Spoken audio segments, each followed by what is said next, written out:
வணக்கம். ஈழ இனப்படுகொலைக்கு பிறகு 2009 மத்தியில நாம் தமிழர் இயக்கம் தொடங்கப்பட்டுச்சு. 2010 மே 18 நாம் தமிழர் இயக்கமாக பரிணாம வளர்ச்சியடைந்தது. அதுக்கு பிறகு 2016, 19, 21, 24 5 24, 26 5 பொது தேர்தலை கடந்து வந்திருக்கோம். உள்ளாட்சி தேர்தல் களத்துல போட்டி போட்டிருக்கோம். இடைத்தேர்தல் களத்துல போட்டி போட்டிருக்கோம். அதே போல காவிரி சிக்கல், முல்லை பெரியாறு, பாலாறு, கச்சத்தீவு, மீத்தேனு, ஹைட்ரோகார்பன், 8 வழிச்சாலை, உயிர்மழுத்த கோபுரம், ஸ்டெர்லைட்டு, அணு உலை, அணுக்களி மையம்னு எல்லா போராட்ட களங்கள்ல சமரசம் இல்லாமல் இருக்கோம். கஜா புயல், ஒக்கி புயல், நிவர் புயல், சென்னை பெருவெள்ளம், தானே புயல்னு மக்கள் கஷ்டப்பட்ட காலகட்டங்கள்ல மக்களுடன் உதவி பண்ணியிருக்கோம்.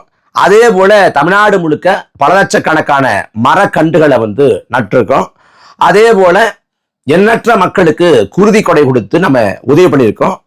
இன்னைக்கு நாம் தமிழர் கட்சி தமிழ்நாட்டோட தவிர்க்க இயலாத பெரிய ஆற்றலாக, பெரிய இயக்கமா இருக்கு. இதுல நாம் தமிழர் கட்சி தொடங்கப்பட்டு பயணிக்கிற இந்த 16 ஆண்டு காலத்துல கட்சியை விட்டு ஒவ்வொரு காலகட்டங்கள்ல ஒவ்வொருத்தரும் வெளில போயிருக்காங்க. அறியப்பட்ட முகம் இல்ல அறியப்படாத முகம்னு பல பேர் வெளியே போயிருக்காங்க. அதுக்கு என்ன காரணம் அப்படின்னு கேட்டீங்கன்னா பல காரணங்கள் சொல்லலாம். நாம் தமிழர் கட்சியோடு முரண்பாடு வந்திருக்கலாம். அண்ணன் சீமான் மீது அவங்களுக்கு முரண்பாடு வந்திருக்கலாம். இல்ல திமுக அதிமுகவுக்கு போனா பிழைக்கலாம் அப்படிங்கிற எண்ணம் வந்திருக்கலாம். இல்லைன்னா அரசியலே தேவையில்லை, குடும்பத்தை பார்ப்போம் அப்படிங்கிற எண்ணம் வந்திருக்கலாம். இல்ல நாம இந்த இடத்த விட இந்த இடத்துக்கு போனா இன்னும் நல்லபடியா இருக்கலாம் அப்படிங்கிற எண்ணம் வந்திருக்கலாம். நாம் தமிழர் கட்சிக்குள்ள எதிர்பார்த்தது கிடைக்காம வந்திருக்கலாம். நாம் தமிழர் கட்சிக்குள்ள யாரோடு அவருக்கு முரண்பாடு சரி வேண்டாம் அப்படின்னு வெளில போயிருக்கலாம். இப்படி எண்ணற்ற காரணிகளை அடுக்க முடியும். எது வேணாலும் காரணமா இருக்கலாம். ஒரு இயக்கம் இருக்குன்னா அந்த இயக்கத்துல இருந்து 4 பேர் வெளில போறத, 10 பேர் உள்ள வரத, அதெல்லாம் பெருசா நம்ம சொல்ல முடியாது. ஏன்னா அது தவிர்க்க இல்லாத ஒண்ணு. 4 பேர் வெளில போறாங்கன்னா 10 பேர் உள்ள வருவாங்க. ஒரு இயக்கம்னா அது இருந்து விலகி போறவங்க இருக்கத்தான் செய்வாங்க. அதுக்கு எந்த இயக்கமும் விதிவிலக்கு இல்லை. அத்தனை இயக்கங்கள்ல இருந்தும் குறிப்பிட்ட நபர்கள் விலகி போயிருக்காங்க. இப்ப திராவிட கழகத்தை எடுத்துக்கலாம். திராவிட கழகத்துல பெரியாருக்கு அடுத்தபடியா இருந்தது அண்ணா. அந்த அண்ணா விலகி போனார். விலகி திராவிட முன்னேற்ற கழகம் அப்படிங்கிற அமைப்ப ஆரம்பிச்சார். அதனால திராவிட கழகம் வீழ்ந்துருச்சான்னா வீழல. திராவிட கழகம் இருக்குது, இப்போது இருந்து கொண்டு இருக்கு. அதே போல திராவிட முன்னேற்ற கழகத்துல இருந்து கருணாநிதி காலத்துல முதல்ல ஐயா எம்ஜிஆர் விலகி போறாங்க. அதனால திமுக வீழ்ந்துருச்சான்னா திமுக அமைப்பா விழல. தேர்தலை தோத்து போயிருக்கலாம், ஒரு அமைப்பா ஒண்ணும் இல்லாம ஆகல. அதுக்கு பிறகு 90களோட தொடக்கத்துல ஐயா வைகோ திமுக கிட்ட இருந்து விலகி வர்றாரு. அப்ப சரிபாதி பிளவு அப்படின்னு வர்ணிக்கப்பட்டுச்சு. சரி, அதுக்கு பிறகு திமுக ஒண்ணும் இல்லாம அமைப்பு கரைஞ்சு போச்சான்னா அப்படியும் கரைஞ்சு போகல. கம்யூனிஸ்ட் இயக்கங்கள் பிளவுபட்டிருக்கு, திராவிட இயக்கங்கள் பிளவுபட்டிருக்கு, இஸ்லாமிய இயக்கங்கள் பிளவுபட்டிருக்கு, எல்லா இயக்கமும் பிளவுபட்டிருக்கு. இல்ல ஆட்கள் விலகி போயிருக்காங்க, வெளியேறி போயிருக்காங்க. இது எல்லா இயக்கங்களுக்கும் பொருந்தும். நாம் தமிழர் கட்சியை பொறுத்த வரைக்கும் நாம் தமிழர் கட்சி இந்த இடத்துல மக்களுக்கு பாதகம் பண்ணிருச்சு, மக்களுக்கு துரோகம் பண்ணிருச்சு. ஒரு கொடுங்கோல் திட்டத்தை நாம் தமிழர் கட்சி ஏற்றுக்கொண்டது. ஒரு பாதகமான ஒரு சட்டத்தை நாம் தமிழர் கட்சி வரவேற்குது அப்படின்னு சொல்லிட்டு யாராவது வெளில போயிருக்காங்களான்னா இல்ல. ஏன்னா அப்படி விரல் நீட்டி குற்றம் சுமத்துவதற்கு நாம் தமிழர் கட்சி ஒரு பாதகத்தையும் செய்யல, ஒரு பிழையையும் செய்யல. நாம் தமிழர் கட்சி தொடங்கப்பட்ட நாள்ல இருந்து இலக்கு நோக்கிய பயணத்துல சீராக தடம் பெறலாம, தடுமாற்றம் அடையாம தொடர்ச்சியா பயணிக்குது. நாம் தமிழர் கட்சி 2024 பார்லிமெண்ட் தேர்தலில் 8 விழுக்காடு வாக்கை பெற்று மாநில கட்சியா அங்கீகரிக்கப்பட்டுருச்சு. விசிகா மாநில கட்சியா அங்கீகரிக்கப்பட அவங்க 4 நூற்றாண்டுகள பயணம். அண்ணா திரும்ப கூட சொன்னாங்க, எப்ப கட்சி அங்கீகரிக்கப்படுதோ அப்பதான் திருமணம் பண்ணிக்குவேன் அப்படின்னார். ஏன்னா அவ்வளவு முக்கியத்துவம் வாய்ந்த ஒன்னா கட்சிக்கான அங்கீகாரங்கிற ஒன்ன கருதினார். கடைசியில திமுகவோட தேவையில தான் அது வசப்பட்டுச்சு. ஆனா நாம் தமிழர் கட்சி 2016 களத்துக்கு 24 மாநில கட்சி அப்படிங்கிற அங்கீகாரத்தை பெற்றுட்டோம். இன்னைக்கு எல்லாருக்கும் தெரியும், தேர்தலில் பணம் பிரதான காரணியா இருக்கு. அதே போல திமுக கூட்டணிக்கோ அதிமுக கூட்டணிக்கோ பாஜகவோடோ எந்த கட்சியோடு கூட்டணிக்கு போனாலும் கூட்டணி கட்சிகளுக்கு முதன்மை கட்சி இருக்குல்ல, இப்ப திமுகவோ அதிமுகவோ அவங்க பெரிய தொகையை வந்து கொடுக்கறாங்க. பெரிய தொகைன்னா கோடிகளை. கம்யூனிஸ்ட கட்சிகளை பொறுத்த வரைக்கும் நாங்க எந்த முதலாளிகிட்டையும் கையேந்த மாட்டோம், பன்னாட்டு உள்நாட்டு நிறுவனத்துக்கிட்ட வந்து கையேந்த மாட்டோம், நாங்க மக்கள்கிட்ட மட்டும்தான் கையேந்துவோம் அப்படிங்கிற கொள்கை முடிவை கொண்ட கட்சி இந்திய கம்யூனிஸ்டும் மார்க்சிஸ்ட் கம்யூனிஸ்ட் கட்சியும். அந்த ரெண்டு கட்சிகளுமே திமுக கிட்ட வந்து காசை வாங்கிருச்சு. இப்படி கூட்டணி கட்சிகளுக்கு காசு தர்றாங்க, கூட்டணிக்கு வர்றேன் அப்படின்னா காசு தர்றாங்க. இந்த சூழல்ல 8 விழுக்காடு வாக்கை கொண்டிருக்கிற நாம் தமிழர் கட்சி கூட்டணிக்கு வருவதாக அறிவித்தால் மிக குறைந்தது இன்னைக்கு சந்தை மதிப்பு 500 கோடியாவது கொடுக்கப்பட்டிருக்கும். 500 கோடி. நாம் தமிழர் கட்சி வந்து எம்எல்ஏ பெறல, எம்பிஏ பெறல அப்படின்னு ஏளனம் பண்றாங்க இல்ல, நக்கல் நையாண்டி பண்றாங்க இல்ல. அப்ப நாம் தமிழர் கட்சி அப்படி கூட்டணிக்கு போயிருந்தா எம்எல்ஏக்களை பெற்றிருக்கலாம், எம்பிக்களை பெற்றிருக்கலாம். அப்ப நாம் தமிழர் கட்சி இன்னைக்கு வரைக்கும் ஊடக வெளிச்சம் இல்லாம எப்போது ஊடக தீண்டாமையோட தான் விளங்குது. அந்த ஊடக தீண்டாமை இல்லாம நாம் தமிழர் கட்சிக்கும் குறிப்பிட்ட முக்கியத்துவம் கிடைச்ச போட்டிருக்கும். ஆனா இது எதுக்குமே சமரசம் பண்ணாம, அதாவது என்ஐஏ சோதனை ஒரு அடக்குமுறை, சின்னம் பறிக்கப்பட்டது ஒரு அடக்குமுறை, அதுக்கெல்லாம் நாம் தமிழர் கட்சி வந்து அசரல. பாஜகவோடு நம்ம இணக்கப்பாட்டோடு போயிருவோம், எதுக்க வேண்டாம் அப்படின்னு நினைக்கல. பாஜக ஏறி அடிச்சு அதுக்கும் பிறகு அதே போல பேரம் பேசுறான், இங்க வாங்க 500 கோடி தர்றேன், 1000 கோடி தர்றேன், 2000 கோடி தர்றேன் அப்படின்னு பேரம் பேசுறாங்கிறப்ப சரி முதல்ல போயிருவோம், இதை வச்சு இந்த தொகையை வச்சு கட்சியை வளர்த்துக்கலாம் அப்படின்னு நினைக்கல. சமரசம் பண்ணக்கூடாது. எந்த திமுக அதிமுக இழுத்து நம்ம வந்தோமோ அந்த நிலைப்பாட்டில் பின்வாங்க கூடாது அப்படின்னு அண்ணன் சீமான் வந்து நிற்கிறாங்க. மாற்று அப்படிங்கிற முழக்கத்தை வச்ச கட்சிகள் எண்ணற்ற தமிழ்நாட்டில் 96ல ஐயா வைகோ முதலமைச்சர் வேட்பாளர், 96ல அவர் தேர்தலில் தோத்து போனாரு, 98ல அதிமுக போயிட்டார், 99 திமுக போயிட்டார். அதே போல விஜயகாந்த் ஐயா வந்து வர்றப்ப மக்களுடன் தெய்வத்தோடும் கூட்டினார். 2006 தனிச்சு போட்டி போட்டார், 2009 தனிச்சு போட்டி போட்டார், 2011ல அதிமுக போயிட்டார். 2016ல அன்புமணி ராமதாஸ் வந்து மாற்றம் முன்னேற்றம் அன்புமணிங்கிற முழக்கத்தை வச்சார். அந்த 2016ல தோத்த பிறகு மறுபடியும் திராவிட கட்சியான அதிமுக போயிட்டார். கமலஹாசன் 2018 காலகட்டத்தில் வந்தார், 19ல வந்து தனிச்சு போட்டி போட்டார், 21ல வந்து ஒரு அணி அமைச்சார், 24ல திமுக போயிட்டார். இப்படி மாற்று வந்தவங்கலாம் 2 தேர்தலுக்கு பிறகு தோல்வி தாங்க முடியாம யாரை இழுத்தாங்களோ அவங்களோடய போயிட்டாங்க. இப்ப நாம் தமிழர் கட்சியை பொறுத்த வரைக்கும் இதுவரை 5 பொது தேர்தலில் நம்ம வெற்றி ஈட்டல. ஆனா அண்ணன் சீமான் சொல்றாங்க 29ல தனிச்சு போட்டி, 31ல தனிச்சு போட்டி, தொடர்ச்சியா அங்க களத்தெடுப்போம் அப்படிங்கிறாங்க. அப்ப மற்றவங்களை போல நம்ம கூட்டணிக்கு போயிடலாம், இது கதைக்காகாது, நாம வந்து கொடுக்கிற சீட்டை வாங்கிக்கிட்டு நாம ஐக்கியமாயிடலாம் அப்படின்னு நினைக்கல. எத்தனை தோல்வி வந்தாலும், எவ்வளவு பேரம் பேசப்பட்டாலும், எவ்வளவு அடக்குமுறை பாய்ச்சப்பட்டாலும், நான் இலக்கு நோக்கிய பயணத்துல நான் ஒரு அடி கூட பின்வாங்க மாட்டேன், நான் தடம்புரள மாட்டேன், தடுமாற்றம் அடைய மாட்டேன், நான் வந்து சமரசம் அடைய மாட்டேன் அப்படின்னு நான் சீமான் நிற்கிறாங்க. இதுல எந்த இடத்துல மக்களுக்கு மண்ணுக்கு பாதம் விளைவிச்சோம்? நாம் எடுத்து வச்ச தமிழ் தேசிய கோட்பாட்டுல எந்த இடத்துல தடுமாற்றம் அடைஞ்சோம்? அப்படி ஒண்ணுமே இல்லை.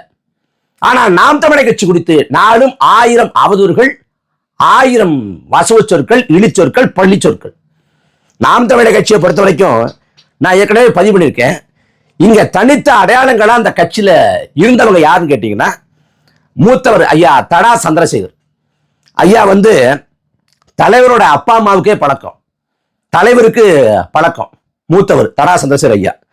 ஆனா அவங்க எந்த இடத்துலையும் தன்னை வந்து முன்னிறுத்திக்கணும் அப்படின்னு நினைச்சதே கிடையாது. இளைய பிள்ளைகளை விட்டுட்டு ஐயா பிடி நிற்பாங்க.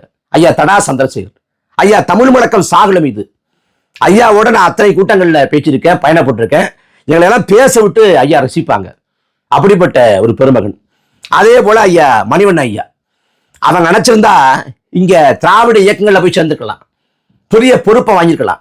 ஆனா ஐயா வந்து எந்த இயக்கத்திலையும் போய் சேரல. அவங்க சேர்ந்தது, மணிவண்ணன் ஐயா சேர்ந்தது நாம் தமிழர் கட்சியில மட்டும்தான். அப்படி மணிவண்ணன் ஐயாவா இருக்கட்டும், சந்திரசேகர் ஐயாவா இருக்கட்டும், சாகுல் ஐயாவா இருக்கட்டும், இவங்கெல்லாம் கட்சியை தாண்டி ஒரு அடையாளம் கொண்டவங்க.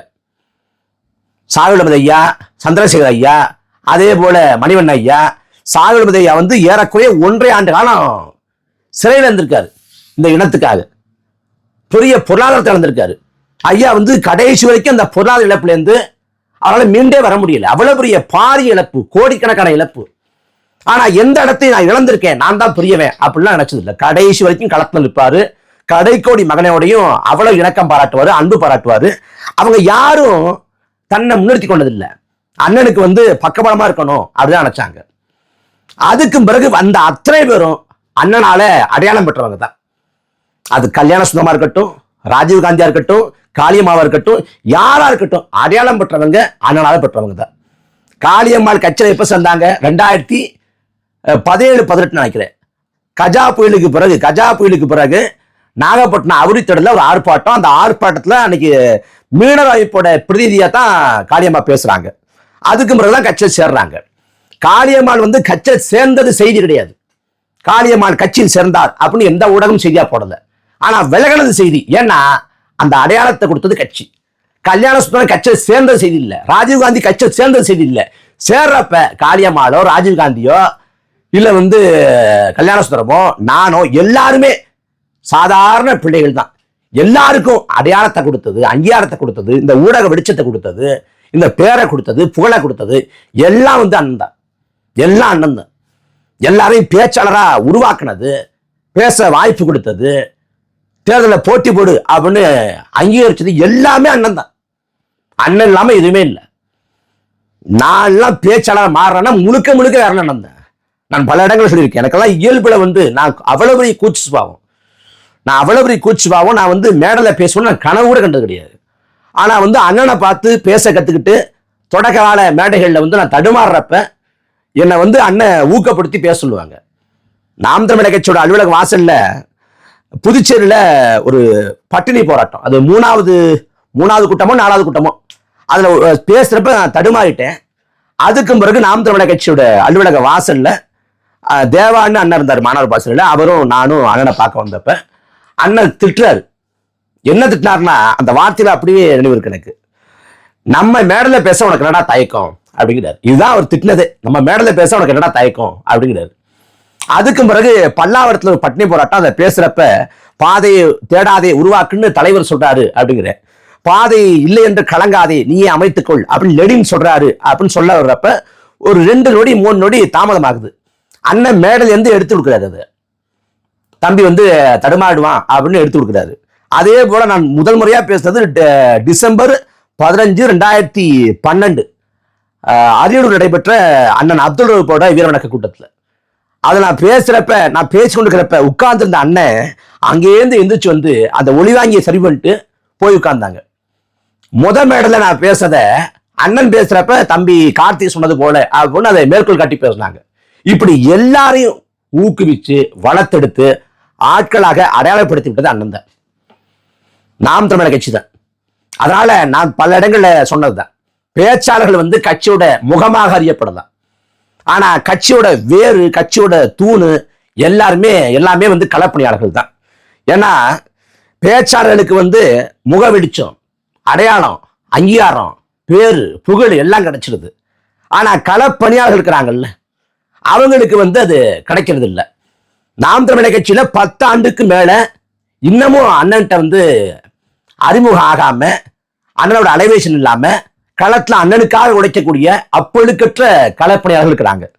அவங்க இப்போ ஒரு பொதுக்கூட்டம், நாளைக்கு ஒரு பொதுக்கூட்டம், ஒரு ஆர்ப்பாட்டம்னா விடிய விடிய போய் அங்க கொடி விடுவாங்க, இல்ல பதாக கட்டுவாங்க, சுரட்டி ஒட்டுவாங்க. விடிய விடிய வேலை செஞ்சுட்டு ஒரு 3 மணிக்கு 4 மணிக்கு தான் படுக்க போவாங்க. ஒழுங்கா சாப்பிட்டுக்க மாட்டாங்க.